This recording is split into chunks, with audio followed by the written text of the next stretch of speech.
Hey, what's up, everybody? Today, I wanted to touch base on something that someone has asked me in one of the comments, and that they constantly think of a scenario that hasn't happened, never existed, but still just playing on repeat of certain things and then emotionally just getting drained. I had a very similar experience and still do, but it's controlled now. Mine was, I have a son, little 3-year-old, and we went to the Grand Canyon. I'm terrified of heights, so maybe that kind of played into fact with it.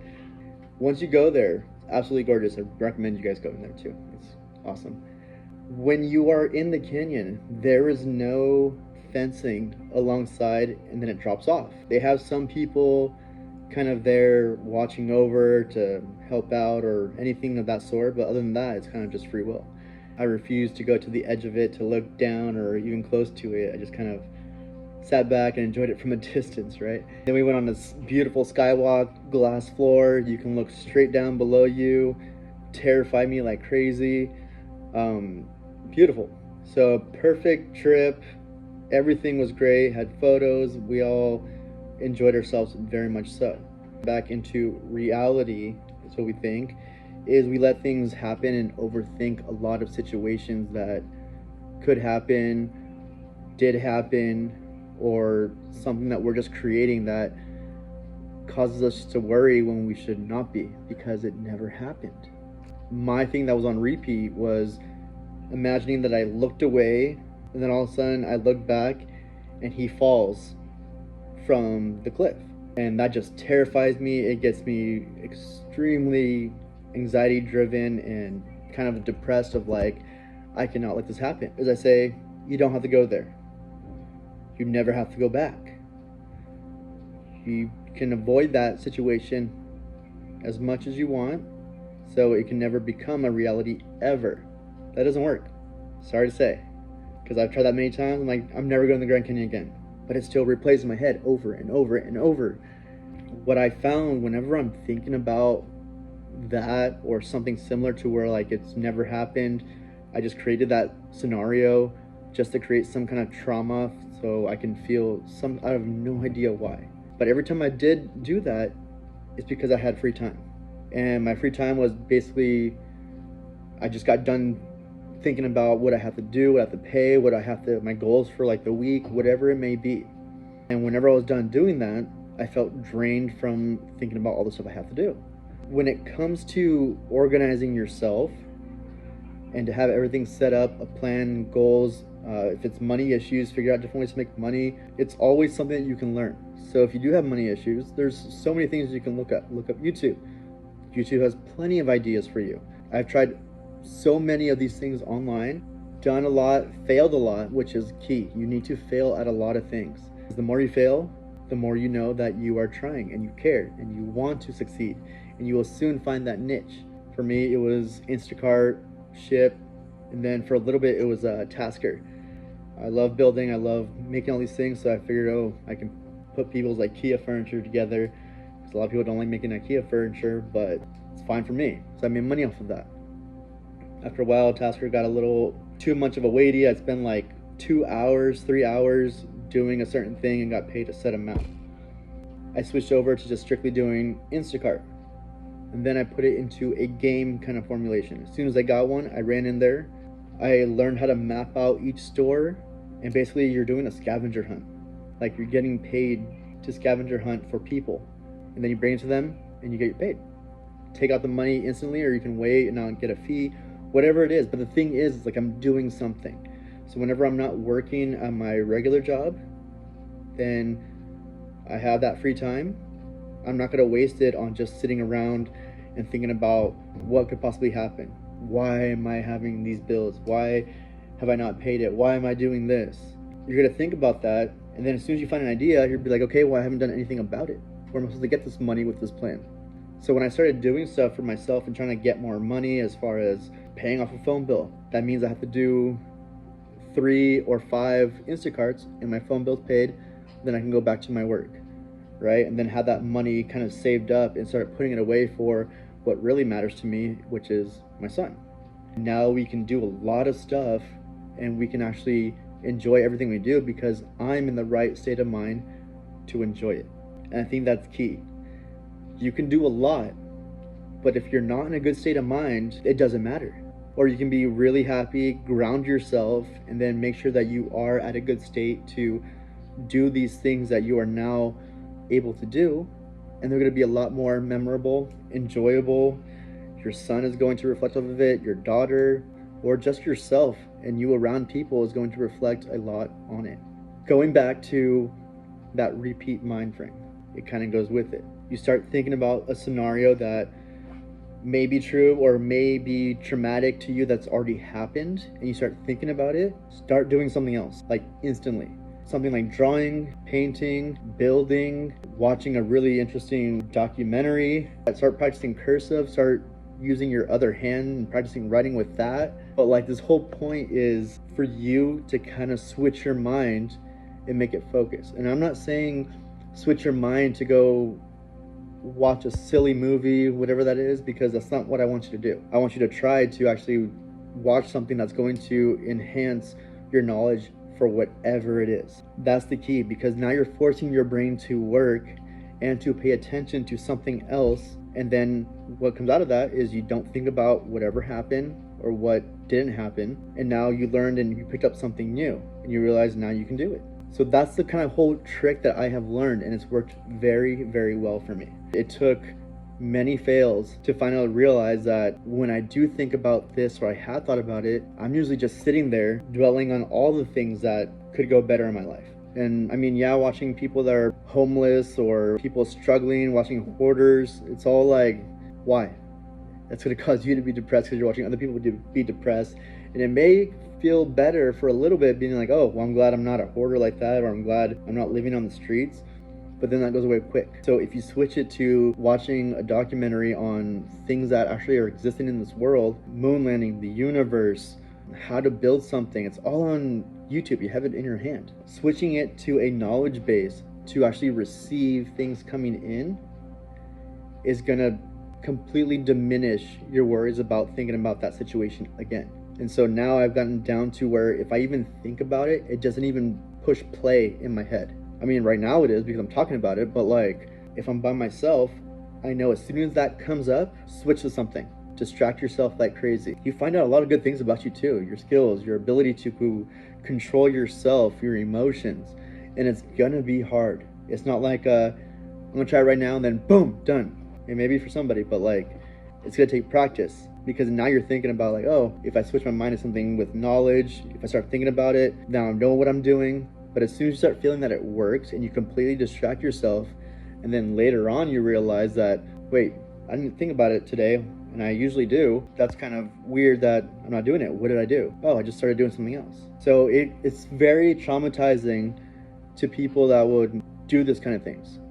Even if it was a true event that happened, there's ways to program it to switch to something else. We know about preventing that kind of situation from happening. We know that. But it's not going to stop our brains from thinking over and over and over about it until we figure out how to erase it. Erasing it is pushing it to the back and not letting it sit there and just be a part of your life and who you are, because other people are going to see it, and it's not good.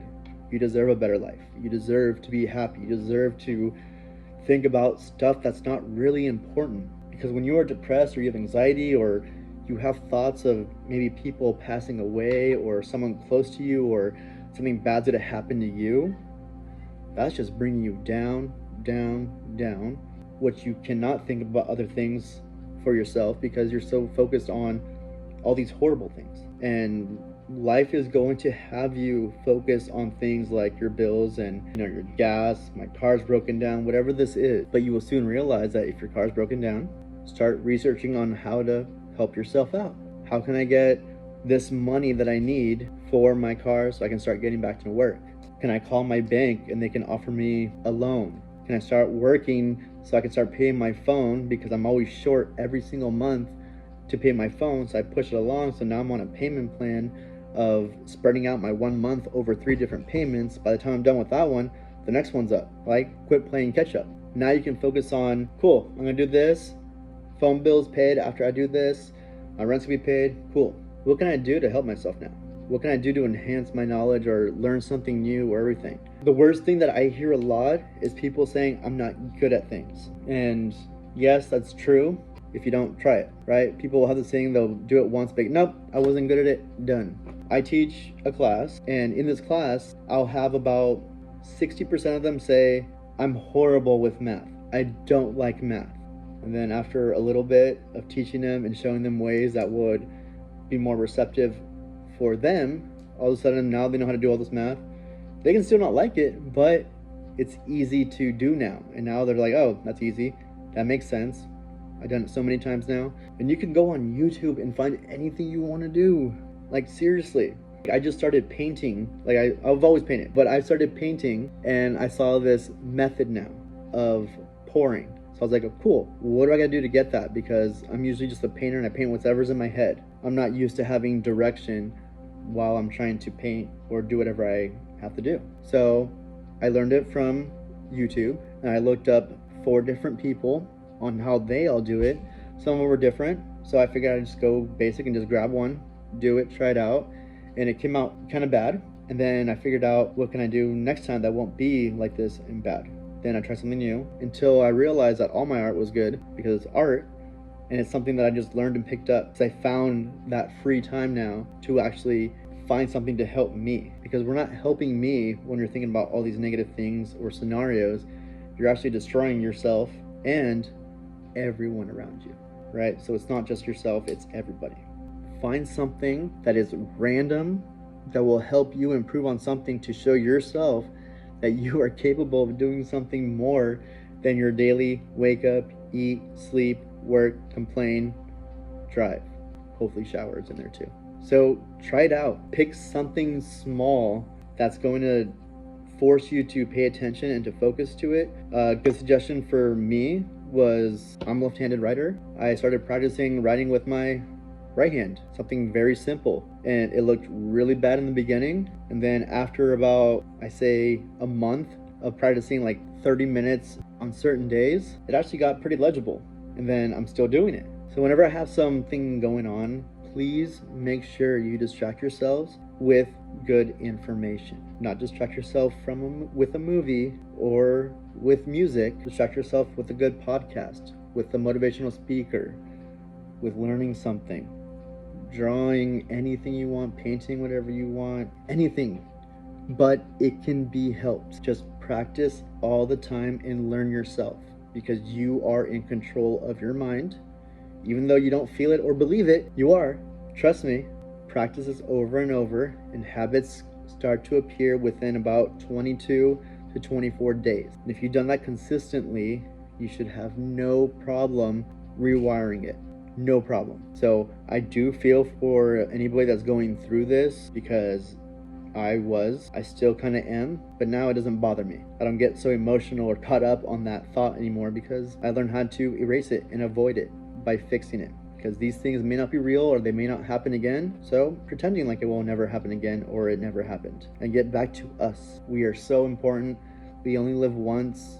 We have so much to look forward to with kind of the best person you can be. And for me, I found my purpose. I found everything that I want to do that's going to make me happy to a certain point.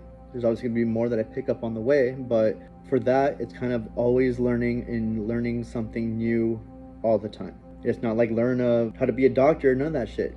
Just kind of like learning of simply writing with my opposite hand. Can I do this? Can I force myself and have the discipline and time to do this now?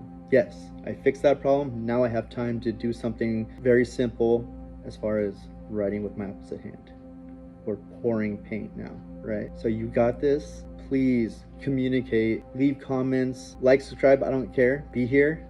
Like I always say, I don't care about anything of how many likes I get or how many people comment, whatever. But in the comments, people will start finding other people's comments that could possibly help them with a situation you may be going through. And that's all we're here, right? We all feel alone. We all feel like we're in our own world. Nobody understands my condition, but you don't understand how I feel. I'm different. Yeah, you are. And then you can read and probably find something that's very similar to you and be like, oh geez, I think I have the same situation. Let me talk to this person and see how they overcame it how they looked into it and are they better? What are they trying? Keep doing this. You guys all deserve to be here. All of you. You all deserve to have a steady mind frame as far as what's steady for you. Life can be beautiful. It's up to you. So, I love you all. Have a wonderful day, and talk to you soon. Bye.